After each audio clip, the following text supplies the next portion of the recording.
Welcome friends, you are watching your channel Quality Guru India and मैं हूं आपका दोस्त अमित कुमार मिश्रा। आज का जो हमारा सेशन है वो है 7QC टूल्स के ऊपर।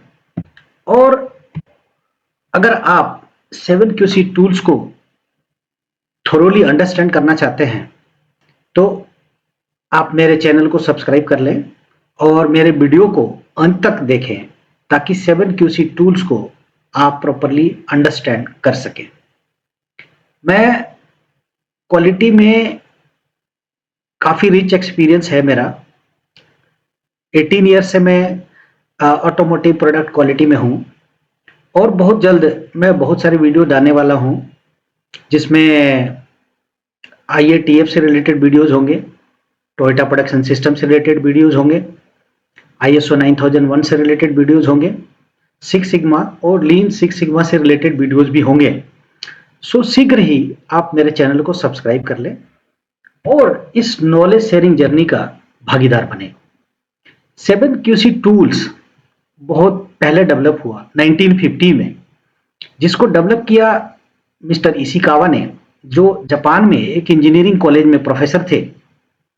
और इस 7QC टूल्स को क्वालिटी टूल्स के नाम से भी जाना जाता है या कुछ लोग इसको 7 क्वालिटी टूल्स भी कहते हैं। आइए जानते हैं कि वो 7 क्वालिटी टूल्स कौन कौन से हैं। पहले नंबर पे आता है चेकशीट, दूसरे नंबर पे आता है Pareto, and next is cause and effect diagram, and next is histogram, and then scatter diagram, and then stratification, and last is graphs and control chart.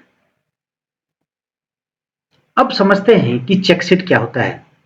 Basically check sheet क्या है? Input data को collect करने का एक medium है। और check sheet भी 5 प्रकार के होते हैं, जिसको मैं कभी एक सेपरेट वीडियो बना के आपको चेकशीट को डिटेल में एक्सप्लेन करूंगा। जो चेकशीट आपके सामने है इसको हम OKNG की फॉर्म का चेकशीट कहते हैं, जिसमें हमने कुछ सर्टेन क्राइटेरिया को चेक करते हैं और वो पता लगाते हैं कि उस सर्टेन क्राइटेरिया को हमारा प्रोसेस या कोई एक्टिविटी मीट कर रहा है या नहीं कर रहा है। तो हम इसको हमने जैसे day 1, day 2, day 3, D4 mention किया है और उसको हमने चेक किया है और वो पाया है कि ओके है। इस प्रकार से आप अपनी चेकशीट बना के और रिकॉर्ड मेंटेन कर सकते हैं। नेक्स्ट है पैरेटो डायग्राम। पैरेटो डायग्राम जो डेवलप किया था मिस्टर पैरेटो ने किया था, विल्फ्रेड पैरेटो ने किया था। और ये बहुत ही इंपॉर्टेंट डायग्राम है जिसकी हेल्प से आप प्रॉब्लम्स को प्रायोरिटाइज कर सकते हैं, क्योंकि पैरेटो इस कॉन्सेप्ट पे काम करता है कि 80% प्रॉब्लम्स जो है 20% कॉजेज के कारण होती हैं, जिसको हम 80-20 प्रिंसिपल भी कहते हैं। सो इसकी हेल्प से आप अपनी जो भी प्रॉब्लम्स हैं, शॉप फ्लोर की जो भी प्रॉब्लम्स हैं, उनको लिस्ट डाउन करके और उनको प्रायोरिटाइज कर लें, ताकि आप उसके हिसाब से पहले जो जो मेजर कॉजेज हैं पहले उनके ऊपर काम करें, ना कि आप उन 80% के ऊपर काम करें जिनका कंट्रीब्यूशन सिर्फ 20% है। नेक्स्ट है कॉज एंड इफेक्ट डायग्राम। जब आप प्रायोरिटाइज कर लेते हैं और आप कॉजेज आइडेंटिफाई कर लेते हैं तो उसके बाद से होता है कि जो प्रॉब्लम है उनके कौन कौन से कॉजेज हैं, उन कॉजेज को आइडेंटिफाई करना है। उन कॉजेज को आइडेंटिफाई करने के लिए आप man, machine, method and material, इन सारे फैक्टर्स पे आप चाहे तो एनवायरनमेंट भी ऐड कर सकते हैं, एजुकेशन भी ऐड कर सकते हैं, बट मेजरली आप इन 4 फैक्टर्स पे स्टडी करते हैं कि वो कौन से फैक्टर्स हैं जो प्रॉब्लम्स के लिए रिस्पॉन्सिबल हैं। तो पोटेंशियल कॉजेज आप कॉज एंड इफेक्ट डायग्राम की हेल्प से आइडेंटिफाई करते हैं, जिनको फर्दर आप वैलिडेट करते हैं सो दैट आप रूट कॉजेज आइडेंटिफाई कर सकें और उनके ऊपर आप एक्शंस लेके प्रॉब्लम को मिटिगेट कर सकें। इसको फिशबोन डायग्राम या इशिकावा डायग्राम भी कहते हैं। नेक्स्ट है हिस्टोग्राम। हिस्टोग्राम ऐसा ग्राफ है जिसकी मदद से आप जो डेटा की फ्रीक्वेंसी है उसको पता लगा सकते हैं। जहां डेटा बहुत बड़ा होता है वहां उसको समझना मुश्किल हो जाता है और हिस्टोग्राम उसमें बहुत हेल्प करता है। सपोज इस ग्राफ को आप देखेंगे, आप देखना चाहते हैं कि आपका मैक्सिमम डेटा किस रेंज में आ रहा है, तो आप देखेंगे कि जो हार्डनेस है 31 से लेके 32 की जो रेंज है उसमें सबसे ज्यादा डेटा आपका फॉल कर रहा है। उसमें 25 अराउंड 23 के आसपास जो है वो उस रेंज में कर रही हैं। देन 30 से 31 एंड 32 से 33 के बीच में जो डेटा है वो ज्यादा है।